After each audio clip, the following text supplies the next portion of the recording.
Hey everybody, how's it going? Thanks for jumping on the stream today. We're just double checking everything in the background. It looks all good. We're live on LinkedIn. We are live on YouTube. As of course the audio hits me in the back, which is why I had that stunned look for a second. There is a lot of logistics that go behind the multi-streams, and despite having done this a ton of times, there's always little nitty-gritty. Let us know in the comments on LinkedIn, on Twitter, on YouTube, hashtag Let's Talk Cloud, if there are any issues, but more importantly, if you have any questions as we go along. The whole goal of this is to interview experts from around the world, but also to open that discussion up to the broader community. And that is absolutely key to get your input to help steer this because everybody has a different perspective on this. Everybody has a different perspective on cloud and a different experience. And part of this series, Let's Talk Cloud, is really about exploring that. So this is the second episode in the second season. We did the first season in the fall, had 6 episodes, mainly within the Trend Micro family. Because of some of these logistics, we wanted to make sure we didn't, embarrass ourselves or make it challenging for our guests. But also, leading up to reInvent, there was a ton of stuff going on and it just made it easier. We've got people tuned in from all around the world. I saw people in the comments from East Africa, from Egypt, from Ireland, from the States, from Canada, from everywhere. And our guest today is one of our first from outside of the Trend Micro family. And before I introduce him, I should probably introduce myself because you're probably like, who's this crazy guy talking to you into your face in the live stream. My name is Mark Nunakoven. I am the Vice President of Cloud Research at Trend Micro. And you'll probably see me on these quite often and on other Trend properties. But more importantly, I have connected with a good friend of mine, Forrest Brazil, who is the cloud bard at A Cloud Guru, and he's going to explain that in a second. He is an AWS serverless hero. He was previously a senior solution architect at Trek 10. He is a writer. He is a cartoonist, a very talented speaker, a man of many, many talents. Forrest, welcome to the stream. Say hi to everybody. Well, hey, thanks, Mark. It's wonderful to be here, and certainly appreciate you inviting me on the show. Well, thanks for coming. So, right off the bat, easy question, hopefully. Cloud Bard at A Cloud Guru. That is an unofficial title. Unofficial. I hope so. But what are you going for there? So I am an old, unfortunately too old with a beard now, but very old geek. And as soon as I hear Bard, I think like Dungeons and Dragons Bard character who goes around and tells stories, who communicates, through music, through stories, and through adventures. Why did you pick Cloud Bard? Yeah, so, basically my job is telling the story of the cloud through music, stories, and adventures, so that was really well put. So I've been in the industry a long time. I don't know how long it would seem to you, but to me it seems like a long time. And I've done a lot of things. I've been everything from, an IT help desk administrator. I've crawled through floors and ceilings laying cable. I've actually installed antivirus on doctors' computers during live surgeries. I've created robots to do machine learning. I've been a software developer. I've been a DBA. I've managed teams in the cloud. I've been a consultant. And through all that, what I've learned, I would say, is that the really challenging problems in the cloud are typically not technical. They are interpersonal. They are human. And that goes for technology as a whole, right? And so over the last few years, I've developed a real passion for educating people, helping them understand how the cloud works, why it works, what it does, how we can work together to solve problems. And so what I do at A Cloud Guru is simply to try to tell that story, reach people through a variety of different media. And if you've ever seen any of the serverless versus containers raps or the cartoons or other things that go on, you know just how crazy that can get. And that is actually a great reference point that I will include in the show notes. An absolutely epic and legendary rap. That was a few months ago. That was around reInvent time or a little before, somewhere in there? Yeah, a little before reInvent 2019, yeah. Yeah, for those of you in the audience, that's a treat post-show. This will be your lunch or dinner, depending on the time zone. Forrest rap can be your dessert. It is truly amazing. But I love that what you expressed there with communicating in a different media, in different methods, and really what I find is a different voice. right? And it's a very human voice. It's very understandable. So in the show notes, we got a bunch of references to some of your cartoons, some of your blog posts. And I think as people read through that and as they hear you talk today, they're going to really realize that people side. And I think that's critical because we see too much stuff that's purely like, okay, so here's the configuration parameter, and then I did this, and then I did that. And it's sort of dehumanizing when some of the challenges are really on that people side. I think that's true. And look, I mean, I don't want to, criticize anyone who is sharing things that they know. And I want to encourage everybody who's doing that. That's a fantastic thing. And the reality is, look, we're talking about stuff that on its face could kind of come across a little bit dry, right? It's a little bit abstract, perhaps. And so I find it takes some extra effort to inject creativity and fun into that. And that's how I try to connect with people. And I think, coming to A Cloud Guru, that's been their strategy for a long time, I guess you could say, is making things really fun and relatable and fresh, and that always attracted me to what they're doing as well.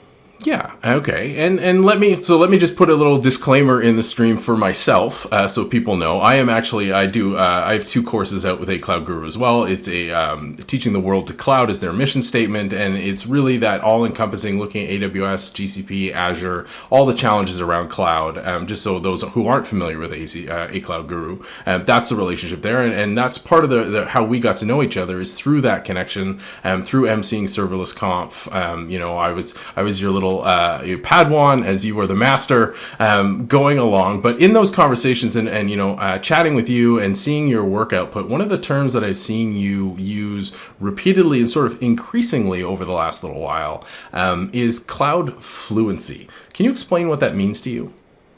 Yeah, so I mean, fluency in cloud is the same as fluency in any other language, right? It's not necessarily just something that you can look up some words in a dictionary and translate back and forth and figure out what they mean. Because if I've never heard of an S3 bucket before, I can go Google and read a paragraph about what an S3 bucket is. That's not cloud fluency. That's just cloud translation, I guess you could say. Mm-hmm. So for cloud fluency to have an impact, you need to have an entire organization full of people that have some baseline level of competence in the cloud. You need them to be able to tell the appropriate story, and to be able to, for example, when they're considering a new architecture, to be able to say, well, we need to consider. Let's say we're working in S3, and we need to consider having some lifecycle rules in place here so we don't kill ourselves on spend. But on the other hand, we need to think about, do we need to replicate data across regions, right? And what's that going to look like from a redundancy standpoint? And if we have a lot of data that's not critical and we're replicating it, then what are we getting ourselves into there from a cost perspective? That's a cloud fluent conversation that you're having.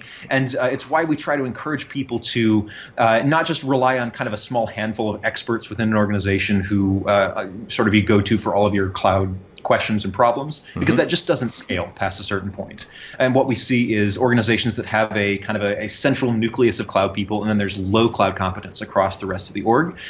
Those central teams get slammed with requests and problems and help desk tickets and all that kind of thing. And that really, it slows down the progress of the organization as a whole. So cloud fluency to me is getting the whole organization speaking cloud and on the same page.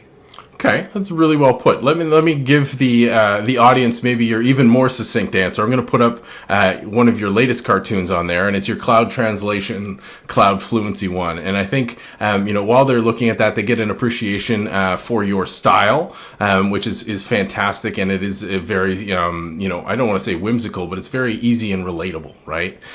So one of the things that I found interesting in your answer there that I don't think hits home for people is because people are stuck on that cloud center of expertise model, right? And cloud fluency doesn't mean that model doesn't work, but it's getting the rest of the organization up so you don't just go, oh, the cloud guys are going to handle it. It's so that everybody can talk and work in this new environment. Exactly right. And I have worked on, central cloud teams in the past. And there are challenges to that from not just externally with people coming to you for questions, but there's challenges internally because you start to get this idea, if I'm on the central cloud team, that all the cloud solutions have to flow through me. And I need to come up with these sort of general solutions that will work for everyone. And particularly in larger organizations, that's just not how things work. So you have to provide enablement where you can say, okay, we're going to have some guidelines, or as someone I was talking to recently calls them cloud non-negotiables. Things like, we are going to have, MFA turned on all of our root accounts, things like that, right? That you just have to have. Yeah. You're going to make sure that those guidelines and guardrails get extended across the whole org, but you're going to empower individual teams to go out and design solutions that work best for the challenges and problems that they have, and not provide these sort of bottlenecks for them, not provide these situations where they have to come back to you and get approval anytime they want to do something, and certainly not in a case where they have to use a centrally designed system that is suboptimal for what they're trying to achieve. I've been in situations, I've been on teams that have tried to design like, central CI/CD systems or central deployment orchestration stuff, right? And it's not even an 80% solution. It's like a 20% solution that's being pushed out to 80% of the people. So I try to push people away from that. And while centralization is important in the sense that you want those guidelines and guardrails, I try to talk about a cloud center of enablement, right? Where what your goal really is to reach out and help other people be the experts that you want to see. And I think there's, that was all excellent, but there's two choice quotes right in there, right at the end with the 20% solution pushed to 80% of the people. And I love the term cloud enablement center as opposed to cloud expertise, because that really hits home in that it's not, these guys do everything. Right? It's they put in the that structure to help you move forward, but it's really you moving forward. And that kind of goes to the next thing that I wanted to talk about. And of course, I've got one of your great cartoons queued up for this too, which was I was complicit in the choice of these cartoons. This is all on you. So. I can't actually see what you're putting up. So I know, it's even better. It's totally blind. The good news is they're all, I hope you're familiar with them. Though I know you've been neck deep in another project, which we'll talk about in a minute, where you may have been, forget on some of the recent work. But I cherry picked these from your last few blogs on the A Cloud Guru site. So one of them is around migration. So we know, as much as it would be great to work for a company, and some of us, like yourself, have the opportunity to do that, that was completely born in the cloud and just built from day one in sort of where you want to go. But most of the reality is organizations have a ton of stuff somewhere that is working and the business is moving along and they are migrating into the path. So you had a post, and I'll pull it up now. And again, you're blind to this, so just give Forrest a break, everybody. He is absolutely blind to this one, but it's the 4 squares of cloud migration healthy. Is your cloud migration healthy, right? So the dead tree pruning, the asteroid farm, the donut hole, and the petri dish. In general, so this is just a good visual for the folks at home, but in general, what do you see from migrations? Because I know you have a long history helping orgs start those steps and continue and all the way through that process. What's your view on it? Yeah, I do. And look, it's a lot of it's about the organization size and the maturity level, depending on what size they are.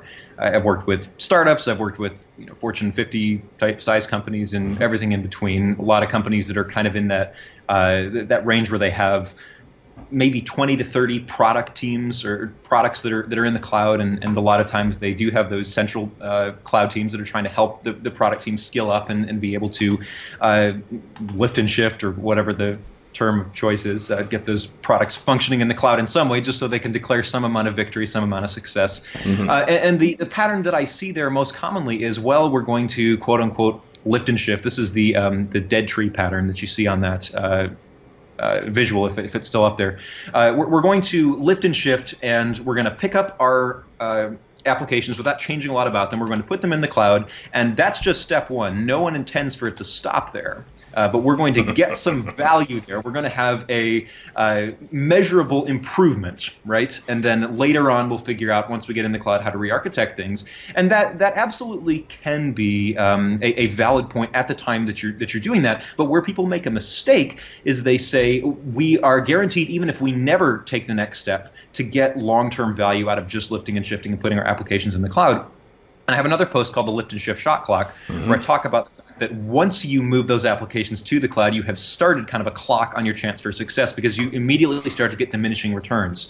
As you're placing those applications in the cloud and you're not changing the way they're architected, you're not changing the way they're built to take advantage of cloud services or take advantage of the cost model in the cloud, you're going to start to see those initial wins that you got by moving out of your data center decrease as the disadvantages, the negative side effects, start to accumulate of that lift and shift. I've got that one up for you on the screen right now. I've got the chart for you, so people know what you're talking about.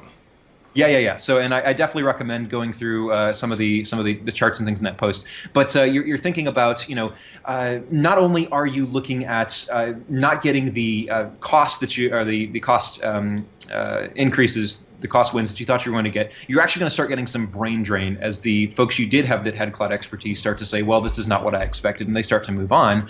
And then you've kind of created a new set of legacy practices for yourself. So you never really had an improvement. You just created a new set of problems as you worked around the cloud best practices that you sort of thought at some point in the future you'd have the chance to create. So that's the trap that I see a lot of people fall into. And what we encourage people to do is immediately have a plan for how you're going to go cloud native and how you're going to take fullest advantage of cloud.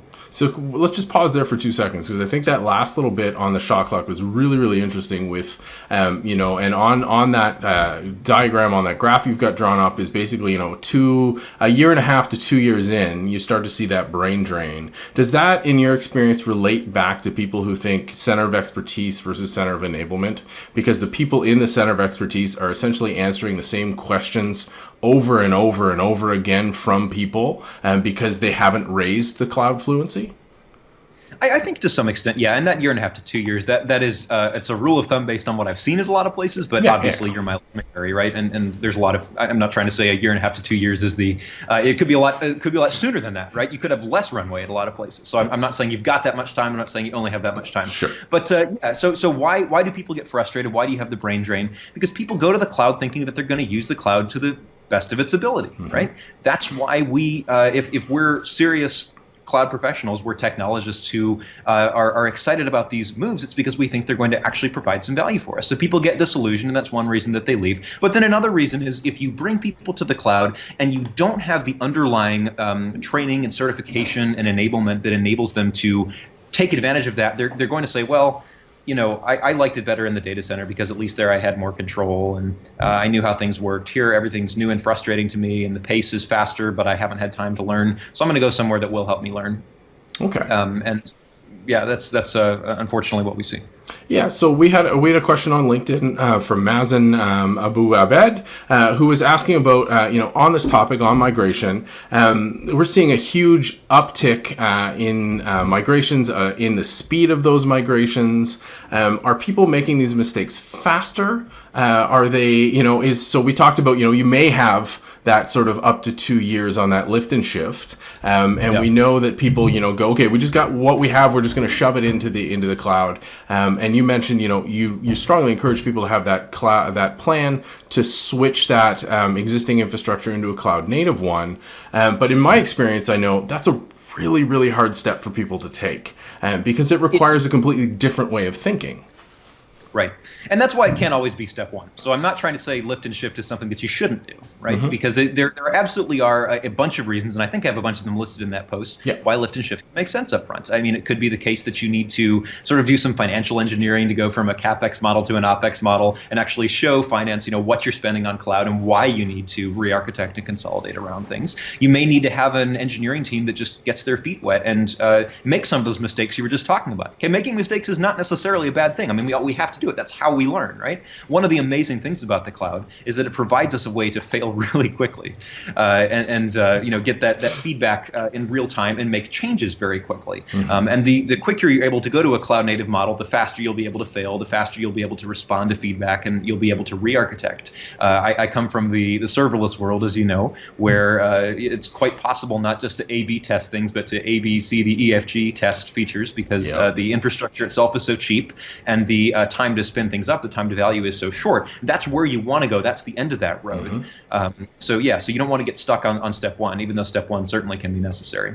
Yeah, and it's interesting because I think one of the things that's implied in what you just said that the audience needs to explicitly understand is that you need to have your teams ready to fail and learn from that failure and experiment, because a lot of them are, especially from an operations perspective, especially from a security perspective, the sort of default assumption is that failure is unacceptable.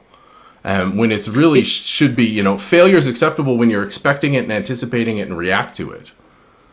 Yeah, that's exactly right. And that's why you hear a lot of IT teams, unfortunately, and this goes back decades now, where you'll ask them what their primary responsibility is, and they'll say, what? We keep the lights on. Yeah. That's their charter, is keeping the lights on. And there's two problems with that. Number one, because obviously it implies that there is no world in which it's acceptable for the lights to go off, right? And number two, the problem is if all I'm doing is keeping the lights on, that means I'm not learning anything new. I'm not changing anything. I'm not improving anything. I'm just sort of in this treadmill of maintaining the status quo and getting trapped deeper and deeper into legacy technologies and legacy processes and ways of thinking. And that's, again, why you have to make a deliberate step at the organizational level to say, we're not just going to pick our things up that we had in the data center or on premises and we're going to run them in the cloud kind of the same way we were doing, because then you have a team keeping the lights on in the cloud and doing manual things instead of automating, right, and just responding to every fire and putting it out as it goes on. Firefighting is the constant rule of the day. And instead of that, actually having a team that is trained and enabled to, as they're continuing to contend with daily tasks, right, be able to actually make some substantial steps forward.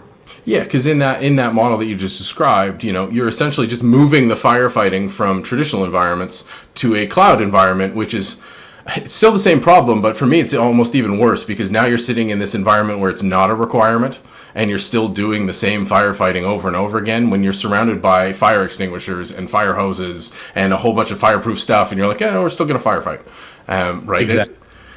So I want to ask you something that a mutual friend of ours has nonstop,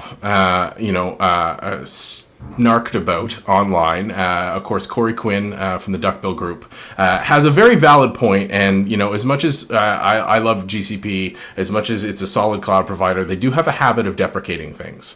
And he, in fact, fired out a tweet the other day, which was hilarious because it tied to the Untitled Goose Game, which I think is brilliant on Nintendo Switch, where you're just the obstinate goose that grabs things and honks at people. But it was somebody had put the goose from the Goose Game on the Google logo and said, deprecate things on purpose. So obviously standard Corey, like, let's just stir the pot a little bit, but how does that relate to organizations that are migrating, that are trying to take that trust step of going like, okay, we're going to move this stuff into the cloud, but then they see stuff like this where you go like, oh, but that service may go away. How does that tie to migration and that failure and sort of innovation cycle from your perspective? Right. So lock-in, the vendor lock-in question as it relates to migration. Yeah. There's basically 4 big reasons that people get concerned about vendor lock-in, at least as far as I've been able to tell. And I've had a lot of these conversations with folks. The first reason, which is the most challenging, is I have external constraints that are requiring me to think about this. And that could be I have a regulatory problem, right, where I'm not able to put things on cloud services because my regulator says you have to be multi-cloud or cloud agnostic or whatever. That's not even an engineering decision at that point. It's just something that I have to work with my regulator on. The technical concerns are a little bit easier to deal with, and those are concerns about, well, what happens if, as you just said, my cloud provider deprecates a service I rely on? More drastically, what if the entire cloud provider somehow vanishes, goes up in smoke, right, goes out of business? Hasn't really happened yet, but then again, I mean, happened in history that tech companies have gone belly up. And then, most commonly, what happens if the cloud provider gets me in and I build on a cloud native service and then they raise prices or they deprecate some feature, or basically they get me in a situation where I'm in their walled garden and I have no place to go and I'm just at their mercy. They can do whatever they want. And that's, I think, the easiest one to address from a technical perspective, because realistically, the cloud providers have not done that in terms of raising prices. At this point, I think it would be suicide to do it because the competition is so strong and the backlash would be so fierce. And they know that, and that's why we haven't seen it. I mean, heck, what did Google do just recently where they added a charge for the control plane of their GKE clusters? I don't know if you saw that or not. Yes. And just fire and brimstone rained on them from every corner. It's unbelievable. Because that was not just a like, hey, you're going from 10 cents an hour to 15 cents an hour. That was a significant, like, up until now, we've encouraged you to make a cluster for anyone and everyone who wants one, and now we're going to charge you for everything after the first. Like, that was a huge move. Big deal. And I guarantee you, every meeting that happens inside of a cloud provider now where they're thinking about their pricing strategy, they're going to point to that GKE fiasco and say, well, we don't want to do that, right? Yeah. Which is a win for us as users, right? Like, that's a solid thing. Yeah, of course it is. And I think that the market forces are aligned in the consumer's favor there. What we're seeing is another mutual friend of ours, Simon Wardley, likes to talk a lot about the commoditization of cloud compute, right, and that sort of thing. So you're going to see this get cheaper. You're going to see it get easier to access. You're not going to see this balkanization where people get locked up and not able to do things that they want to do. But there's a flip side to this whole conversation too, because I think we can get way too tied up in the lock-in conversation. Again, if you've got regulatory concerns or you've got this weird stuff where like I don't know, you're in the Microsoft ecosystem and they don't want you to use any partners that are running on Amazon products or weird stuff like that. That's another weird conversation. But if you're strictly trying to evaluate it from a technical perspective and make the smart decision, which engineers like to do, we like to look at things from all sides, and we want to feel like we are making a decision we won't regret. Yeah. You have to look at it from the perspective of risk. What is your risk of building on a managed service that is taking away a lot of upfront effort for you versus the low risk down the line that they're going to deprecate something versus the risk of staying in your data center or building something and having a slower time to market and having something that's potentially more expensive for you to run, not just in terms of raw costs, but in terms of your maintenance time and your R&D time on the front end, and all of the engineering hours and really hours taken away from building other things that could be more directly beneficial to your business.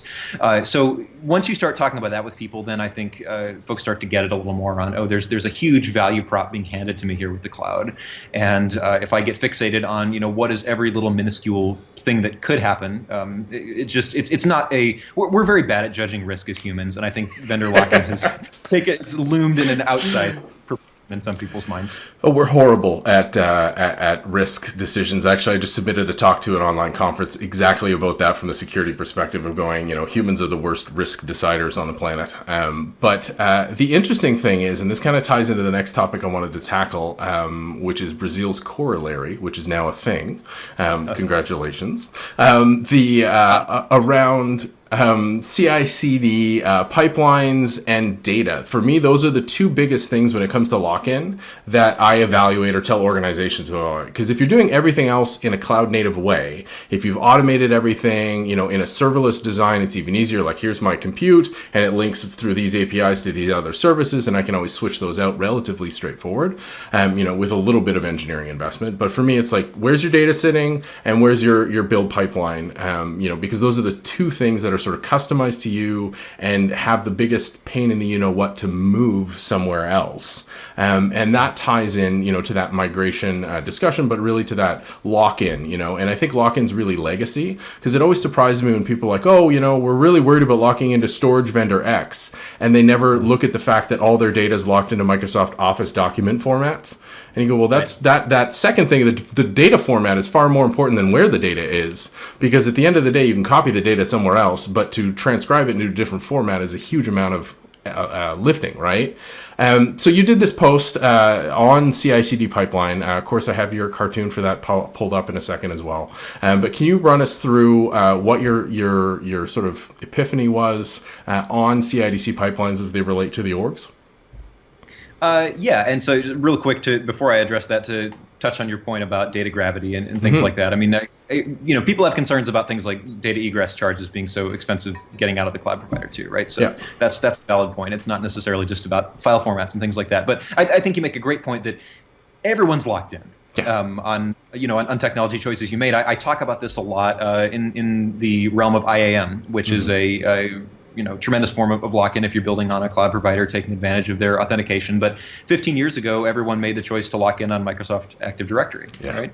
And I mean, that's an incredibly hard decision to move away from. But no one really regrets having made that decision 15 years ago. What else were you going to do? Were you going to take LDAP and build your own? I've actually heard from people who've done this, and it's not like they're real happy about it.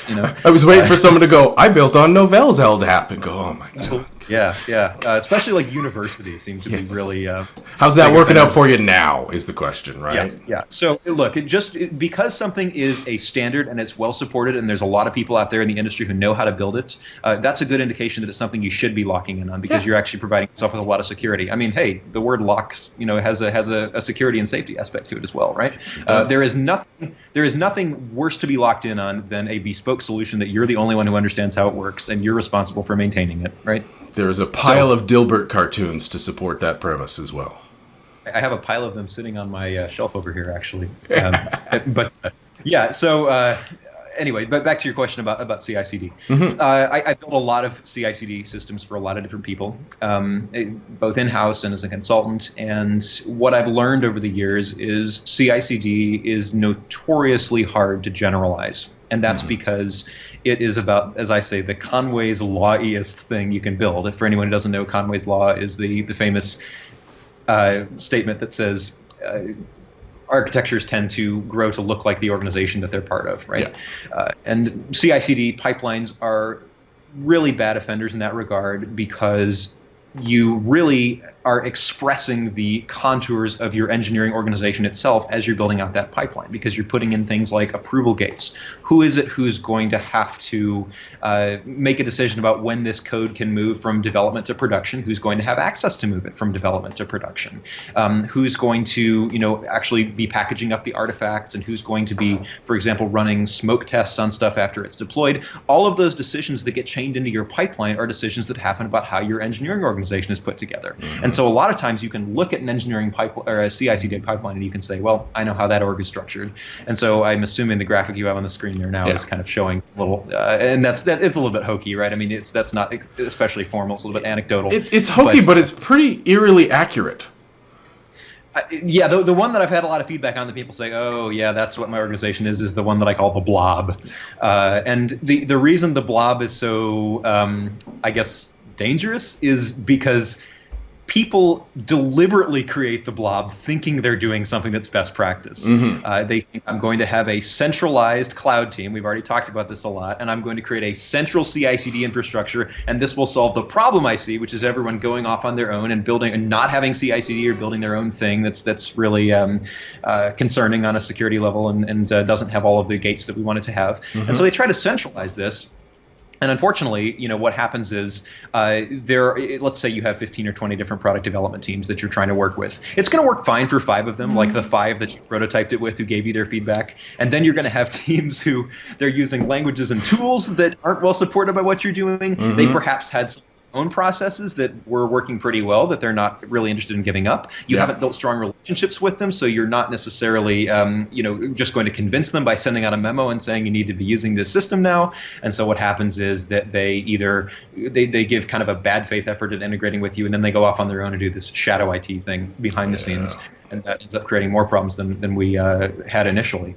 So where I try to push people toward, and again, this goes right back to that concept of cloud fluency and cloud enablement, is come up with what your non-negotiables are. And I don't necessarily care what tooling you're using, as long as you are meeting the security guidelines that we have, and you are making sure that you have code coverage or whatever we've decided is the standard for the organization to get code to a production level. Right? You have code review. I don't care what your source control platform is necessarily, unless we're Google and we have a giant mono repo with every line of code and the entire company in place. But I still don't understand how that works. But yes, if you're not Google, I don't think you need to worry about understanding why that would be a choice you might want to make. But anyway, so let them choose the processes and tools that work best for them to move fast, provide the centralized enablement and guidance for them to build those tools in the context of what the organization needs, and then just let them go and let them take pride in what they build, and push that cloud and DevOps competence onto the teams where it belongs. That's what DevOps has been about, right, for 10 plus years now, is embedding that expertise. And so I 100% agree with you. What I thought really interesting on this graphic just before I pull it down was the gumbo version. Where everyone builds their own little thing, because what I've seen from that, and I've seen all these models, and which is why I said this is eerily accurate.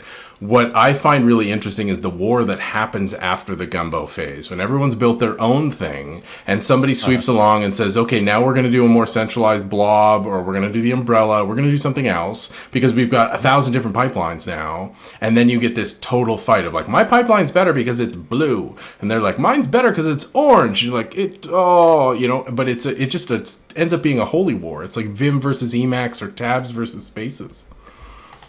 I mean, in fairness, that's just engineers.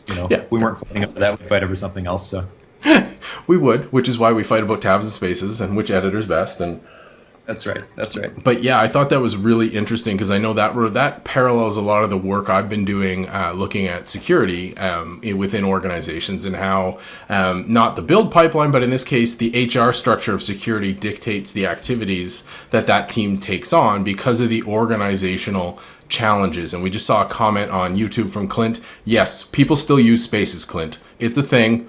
It's 100% a thing, man. We see that, and I think that's an area, because the tech side for engineers is so much easier, or clearer is probably a better word, right? I can give you an answer as to whether something will work or not, either off the top of my head or with some testing, like it works or it doesn't. Whereas the people side, the soft side, it's constant negotiation, explanation, the staff changes out, you got a whole new team to bring on board. It's just this constant churn that a lot of us aren't comfortable with, but it has such a disproportionately high impact on what we do that it's amazing to me that people just kind of blinders on it. It really is amazing. And I was having a Twitter conversation about this with some extremely smart people yesterday who were looking at the CI/CD article and saying, well, I mean, the technology side of this is not so bad, right? Like we can make something that works for CI/CD, and of course you can, because the technology here is not the hard part. The hard part is convincing the organization to go along with you, building something that works for people with disparate goals and disparate skill levels. And again, that brings us back to comprehensive fluency, right? And having a shared baseline of understanding for what we're doing and how we're building it and why. I see what you did there. Yeah. Full circle. Very impressive. But I mean, that's an absolute key point. And I think, that's a number one takeaway for people listening to this, is that the cloud fluency is key to cloud success. If you don't have fluency, you may have short-term success, but you definitely won't have sustainable success, right? That's right. And can we talk about success for a minute? Because I want to talk 100%, man. We can talk about whatever you want. Success. Hit us. Let's go.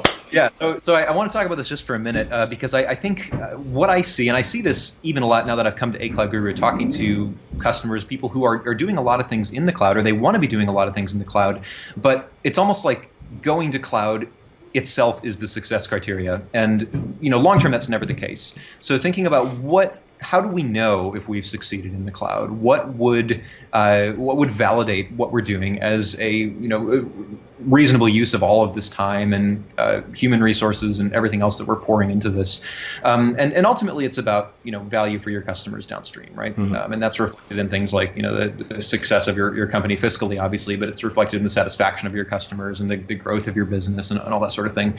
And the question of how you get there, I had a post come out that I worked on with some other folks at A Cloud Guru a couple of weeks ago called "How Many, How Well, How Much: Measuring Cloud Success," and have seen a lot of really good feedback to this rubric. And so I want to share it with this group here. Yeah. And that is, as you're thinking about how do I measure my cloud success, how do I know if I'm headed in the right direction? There's three kind of pillars that you can look at. And the first one is how many workloads am I moving to the cloud? So thinking about what's still in the data center, what have I moved out, and really what is the consequence of what I moved out? So I can pick up a lot of peripheral things and I can put them in the cloud. This is the asteroid pattern, if you remember the diagram we showed, the asteroid farm, right? Where I've got all these little auxiliary workloads, but I haven't touched the big stuff. I haven't touched the big Oracle database. I haven't touched the monolith that's actually running my business. That's all staying on premise. So how many workloads and what's the quality of the workloads that I'm actually moving to the cloud? Am I able to say things like, yeah, we're closing a data center, or yeah, we moved X amount of petabytes of data? The things that are just really measurable wins that will allow us to know if we even are getting value out of the cloud because we're putting valuable things there, right? And so that's how many. How well architected are the things that I'm putting in the cloud? And this is where you get from that lift and shift standpoint over to the more cloud native side. Am I using something like the well-architected framework, which I do believe, Mark, that you have a course on? Is that correct? That is correct, yes. It's one of my favorites. And even though it's called the AWS well-architected framework, it's just principles for building well in any cloud. Right. And these are pillars like performance, reliability, cost optimization, security, right? Yep. Just really basic things. And I think all the cloud providers have rubrics that will help you evaluate yourself against their best practices in these areas, right? So it's not like it's some, arcane alchemy to figure this out. It's amazing how many of these things are kind of common sense. And it's also amazing how many of them you typically won't be doing until you actually sit down and formally go through the process. I've done those well-architected reviews for a lot of people, and it's always valuable. So highly recommend recommend doing that. Find a consulting partner if you need, and go through it. And so that's how well. And then how much is how much am I spending? How am I doing with cost optimization? How am I doing with governance? Am I getting the most value out of the? Because I mean, spend in itself isn't necessarily an interesting metric, right? I mean, just because you're spending more on IT in the cloud isn't always a bad thing. It could just mean that you're getting a ton more value and your business has grown, right? I mean, what do you want to bet that Zoom is spending more money in the cloud this month than they ever have in their lives? And it's a good month for Zoom, right? Yeah. Oh, so for sure. just spend is not like it's not a indicator of how successful or failing you are, but you need to figure out how much of that money, how much of that spend is going toward value for you and for your customers. And having good governance and tagging and all that good stuff is how you get there. So how many, how well, how much, and then underlying all those three is the people, the how to how, if you will, of, you can't evaluate any of the things effectively unless you have people on board who understand what to look for and can have conversations at the level of sophistication that you want, which is another word for cloud fluency. Yeah.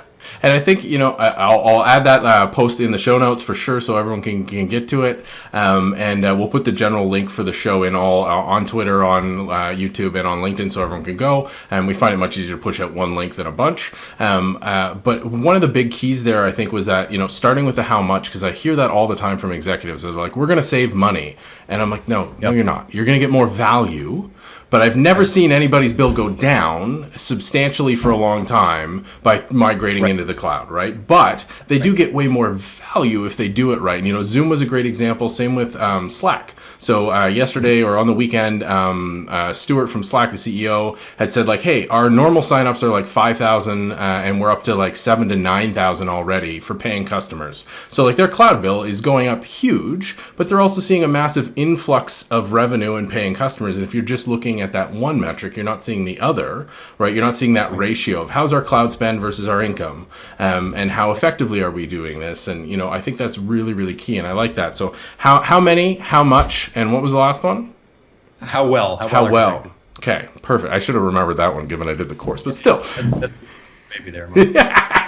So there is one thing we did in season 1 of this show that I like to do with guests. It's not bad. It is a surprise always, though. I like to do little rapid fire questions. So I just want you to pick one or the other, and then we'll circle back and explain a couple things. And if you need to skip, we can skip. And there may be one you want to skip, but we'll see. Going to put you on the spot a bit if that's okay with you, Forrest. All right. You're like, I'm having Skype connection issues. I may not be able to continue the stream. Okay. So breaking up. Yeah. Go ahead. Exactly. I'm going through a tunnel right now and can't get the signal. So you recently spearheaded Cloud Madness for A Cloud Guru. At the end, it came down to, so this was after the basketball tournament style, cloud service versus cloud service. The final round came down to S3 or Lambda.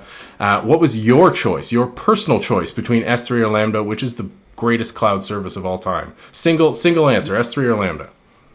Yeah. So first, thanks, Mark, for all of your help with that. Mark released his bracket early on and had thought through it way more, I think, even than I had. Which was pretty amazing. I thought I'd thought about it a lot. He had like conferences and all this cool stuff going on. Look, at first I had thought Lambda because I'm a serverless fan of longstanding, and who doesn't love that? Changed a lot of our worlds, changed a lot of our careers, changed the way we build and design, and really the frontiers of what was possible in the cloud. Yeah. But as we got, I think, toward the Elite 8 round, I started thinking more about the services that were left. I started realizing it's awfully hard to beat S3. You're talking about a service that is kind of the OG cloud service. It's enabled so much of what's gone on. And I went and talked to Tim Wagner, the inventor of Lambda, about it, and he helped me understand that Lambda was actually created as an offshoot of S3. It was created as a way to process S3 triggers. That's the initial business plan for Lambda. That's how it was pitched. Yeah. And he told me that one of the scariest days of his career was actually, did I lose you, Mark? Yeah, I know. I'm switching on. My camera overheated, apparently. So I'm switching sides. All right, all good. So what Tim told me was one of the scariest days of his career was the day that they connected S3 to Lambda for Lambda to consume S3 events. He said at that time it was like connecting a fire hose to a Dixie cup. And thankfully, of course, Lambda has grown up and has gone to places that perhaps even Tim never dreamed of, although he's a pretty far-seeing guy. So look, as great as Lambda is, S3 made it all possible. I think it was exactly the right choice for it to win Cloud Madness. I feel pretty good about that. Okay, that's fair. So next one then, what's harder, convincing an org to go serverless or writing a book? It would depend on the org, Okay. but I would say writing a book is easier. Okay. And I say that only because I don't think Forrest would do this, so I will pump it for him. He has a book coming out in the fall. You can see the details on screen right now, the Read Aloud Cloud. You've seen some of his cartoons in this stream. You can pre-order it now on Amazon. This is in the show notes. Trust me, fantastic, well worth your money. Put the pre-orders in now, help Forrest out, because this is a huge contribution to the community and an insane amount of work, which is why I find your answer surprising, because I think convincing people, at least they have to do the work for the cloud, for the book. You did all the work, man.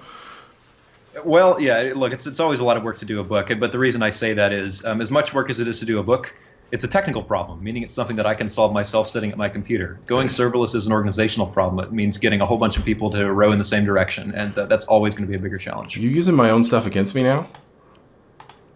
Maybe. Oh, man. Okay. All right. Next one, and this one, I will remind you not to bias your answer, but you're an AWS serverless hero. Containers. Are they stopping devs from going serverless, or are they a legitimate solution on their own? Wow, well, that's a loaded question, Mark. It is. What in the world? Look, containers are an interesting case because they have come up so fast and have solved a problem that a lot of people have been struggling with for a long time, which is how do I take application artifacts and package them up and make them widely available? The challenge that you're seeing with containers is they are essentially perpetuating and refining an existing paradigm of how to deliver software, whereas serverless is inventing a new paradigm of how to deliver software. Personally, as you said, I'm an AWS hero. I believe that the serverless model points the way to a future that is more sustainable long term. You're looking at a future that's built primarily on consuming services that are built and that are bought, and only building things that are providing direct value to you. Whereas I think in some ways container-backed architectures can encourage you to spend a lot of time on layers of the stack that are ultimately not providing a lot of differentiated value. I think that it'll be interesting to see over the next 5 years what happens with services like Kubernetes. I believe that we are already seeing a heavy shift toward that layer being managed, right? And people just have to deal. Yeah, it's happening, and you know, I believe that the word serverless will have less prominence 5 years from now. I think that people will be just using the building principles that the serverless folks have been espousing for a few years, but we'll just be thinking of this is what building in the cloud looks like, you know? And it's interesting, I'll say this real quick, when I talk to companies who are just now making the move to cloud after having been somehow on premises for all this time, like until 2018 or 2019, and now they're looking at going cloud, they're not thinking, oh, I really want to go like run a bunch of virtual machines, you know? They look at cloud, they say, oh, the excess value here for me would be if I didn't have to run VMs anymore, or I didn't have to run a bunch of containers anymore, but I could get all these great services that exist for me. And so they're not even thinking serverless. They're thinking, well, that's what cloud native means. That's what I should be doing. So 5 years from now, you'll see that. I mean, containers will always be there. They're going to be an invisible subsystem, as I think some people have said, and we'll have great managed services that will make it easy to run those without thinking about them. Yeah, fair. And I think that, you know, that example you gave is very similar to what we saw in telecom in China, in India, where the wired infrastructure wasn't in place, and they just leapfrogged it into mobile instead because it didn't make sense to run wire anymore. You're like, why are we doing this? Why don't we just go sell instead, right? So, you know, and I mean, obviously huge problems in general, but if you're trying to connect 2.5 billion people, what do you expect? So another question on the serverless side, because serverless is still a hot thing right now. On just pure opinion, and this isn't slagging one or the other, but better serverless primitives, Azure or GCP? You know, I'm not super qualified to answer that question just because so much of my hands-on work tends to be with AWS.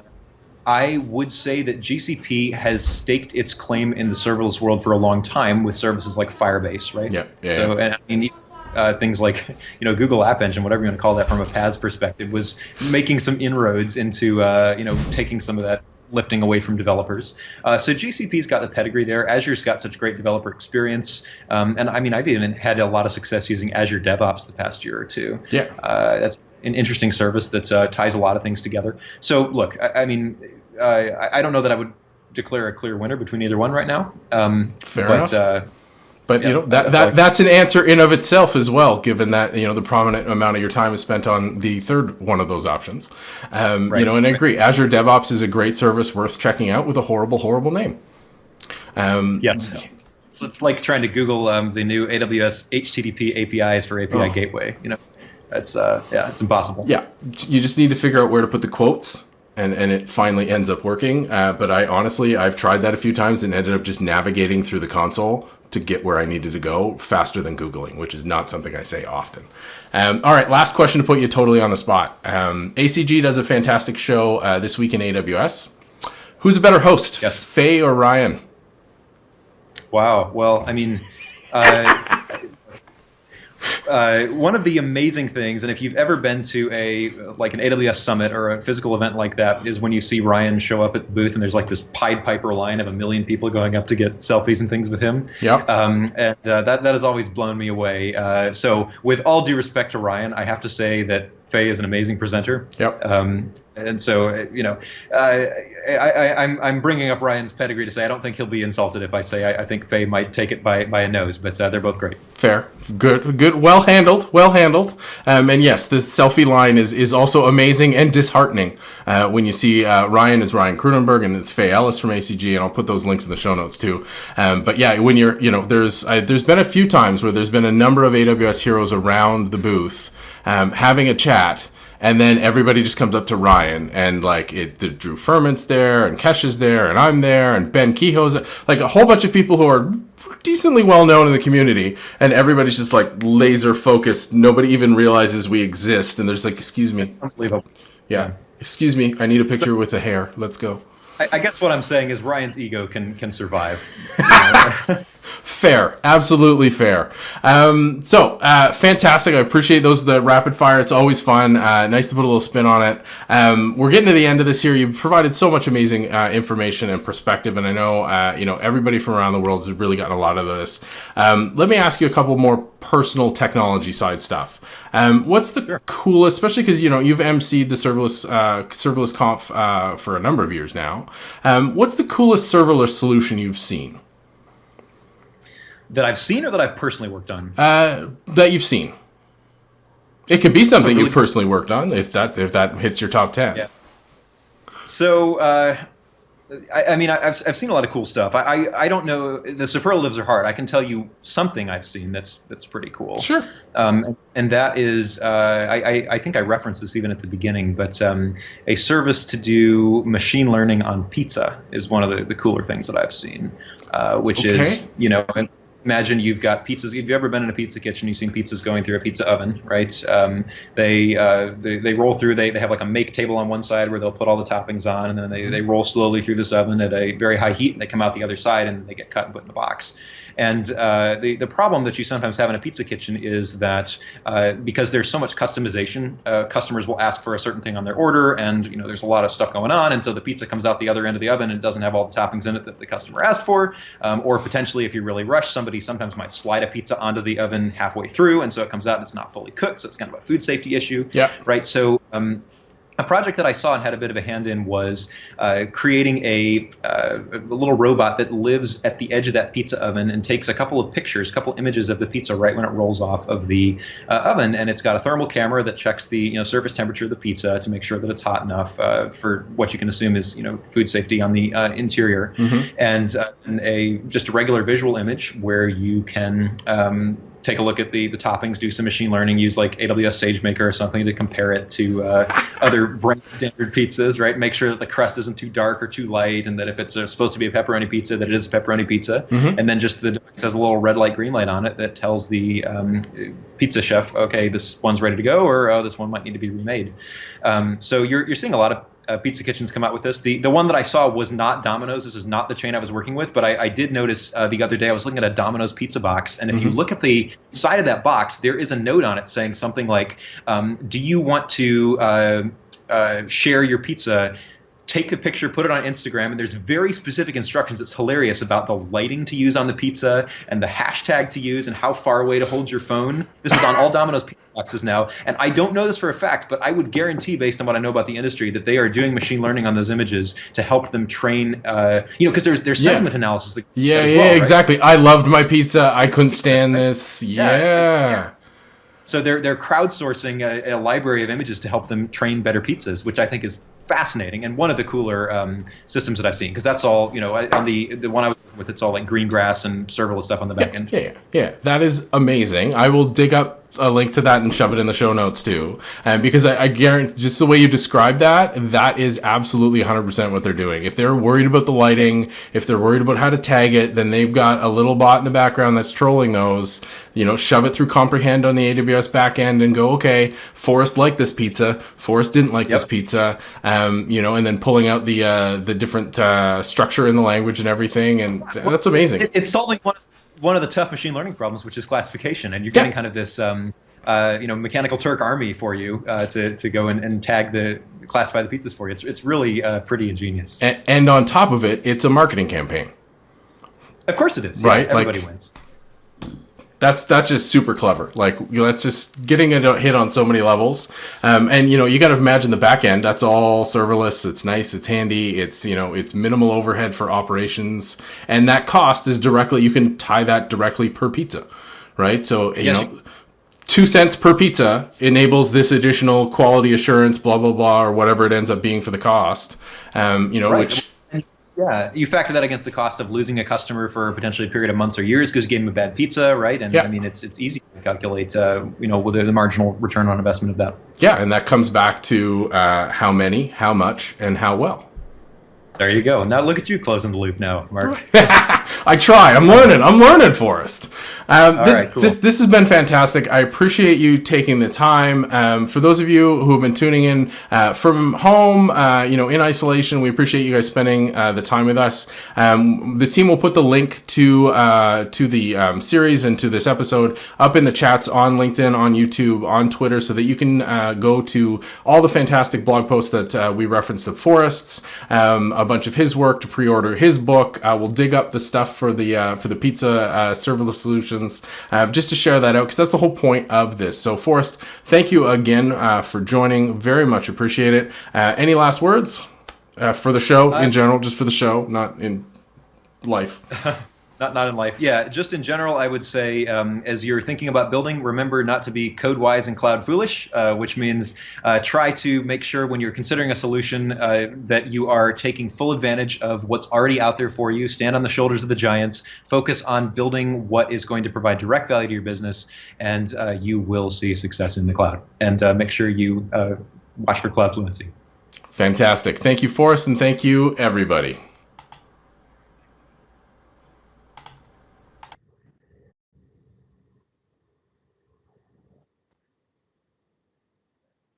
Cool. Thank you. And I didn't have to do any prep for this. You outlined the whole thing. It was awesome. Usually I feel like on these things, I'm the one who is, doing the interviewing and having to go and collate these things. So it's really nice to have someone else doing that. I really enjoyed that.